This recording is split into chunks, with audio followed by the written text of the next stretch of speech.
Welcome and welcome back. For those of you that are returning, thank you for clicking on this video and listening to it. Today we're going to focus on the compiler's forward, Akdamas Hamalakit. Let's dive right in.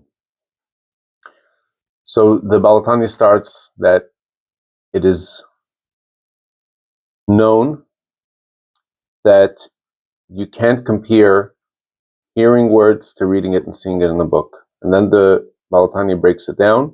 However, if depending on your state, when you look at Sfarim on books of guidance, Musar, that are written by people using logic, it really depends. It depends on your mood. It depends on your spiritual state. It depends on your brain space where you are in that moment to see on how you can actually accept it, internalize the information, internalize the message, and use it for growth. As compared to the Torah, where every Jew has a part in the Torah, and even though we find that when it comes to the rules and the laws for day-to-day life, there are many different opinions.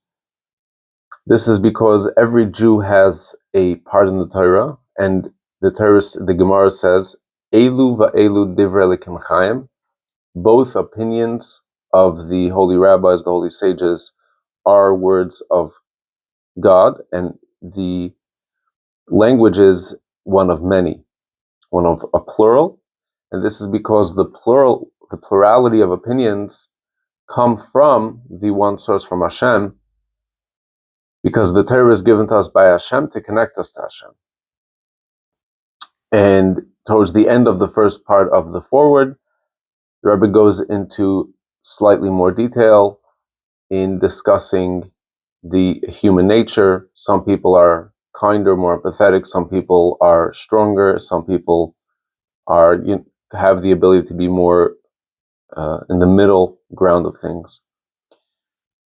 So, what can we take from this? What do we see from this? And again, I always come to the perspective of this is my thing that I took out of it.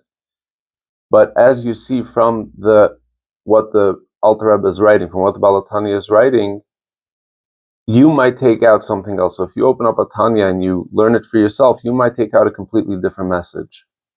And to reiterate, our goal and our concept here is learn life lessons from Sefer Tanya and from other parts of Torah. We don't need to go and find new methods and new ideas and new concepts that in reality don't really work, that are given to us in the 21st century. First of all, because so many of the books and information that's out there is written by people that have already found success. Their perspective can't relate to yours.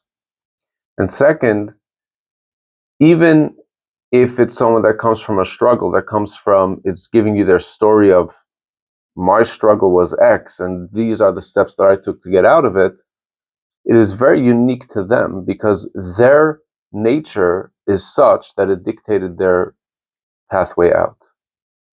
And sure, if you read enough books across enough spectrums, you're going to find the one that works for you, and many people have been helped by those, and I'm not here to mock any of that. But for us, we have one source. We have a Torah. We have a Torah that comes directly from Hashem, and we don't need to struggle that much to find messages, to find information, to find guidance. And one of the things about Tanya is, as the Lubavitch Rebbe said many, many times, it is like going into Yechidus, a one-on-one encounter with the Alter Rebbe. So the messages that I take out from this particular part is, one, as we said before, understand your sources, but more importantly, understand and know the space that you're in. Don't run away from it. Don't try to hide from it. Don't say, oh, I'm supposed to be smart and I feel stupid right now. I'm supposed to be happy and I'm sad right now, or vice versa. I'm more of a serious person, but now I'm more jolly. Don't escape from the space that you're in. Meet yourself where you are. There's nothing wrong with that. You're here, you're in this space because Hashem guided certain scenarios, certain things in life, and this is where you are right now. You might be very down. Feel it, internalize it, and it's okay. But then open up a sefer to get something. Now, what the Baal HaTanya is saying is, if you open up a book that is based on logic, it might keep you down. But when you open up a sefer, a Mishnayos, a Tanya, a Chumash, a Gemara, even if you just say the words, there's holiness in those words, and it can lift up your spirit. So acknowledging where we are is a very important first step to go anywhere. It's a baby step, if you will. Understanding, today, I'm happy. 20 minutes ago, I was really stressed out and I was sad.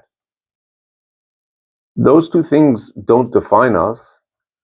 We're just in certain headspaces because we're human beings. After all, living life, and it comes with its many struggles and hardships that we need to overcome. The second thing, which is more towards the end of this first section of the Compiler's Forward, is where the Alter Rebbe breaks down the different natures of people. One person comes from Chesed, the right side, which is one of kindness. Another person might come from Gevura, more of a might, more of a tough personality. And another person is more middle ground. They have the ability to just go about life, shake things off, have what we all want to achieve, balance. And to me, the Alter Rebbe is writing this as a prerequisite to learning a guidebook on life, on how to connect to Hashem. And this applies to life. It applies to our interactions with people, our interactions in our jobs, in our businesses, in our relationships. Know yourself. Spend the time to know yourself. How do you react to things? Instead of getting worked up because you saw some motivational speaker saying how you should be, say, I don't know, I'm 25, I'm 35, I'm 45. Every single time things happen, I get excited. Every time things happen, I get angry. Know your nature. Know who you are. Are you more of an empathetic person? Are you a stoic? Are you a tough personality? Are you someone that, you need rigidity, you need routine, you can't deal with rigidity, you can't deal with routine? Whatever it is, we all have our natures.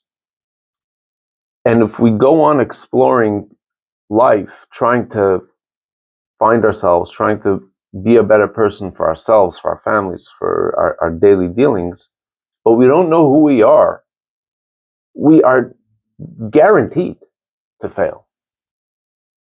So we need to look internally and see, how do I react? How do I compose myself? When I wake up in the morning, am I happy? Or am I serious? There's a difference between happy and sad versus happy and serious. Am I elated? Am I now more of am I ruminating about things right away when I wake up in the morning? It's very easy. We can blame it on trauma. We can blame it on different, life. It's very stressful. My job, my this, my that. But there's usually, if you look back, there's a consistency there. And if every morning you wake up, you're serious, then you're more of a serious personality.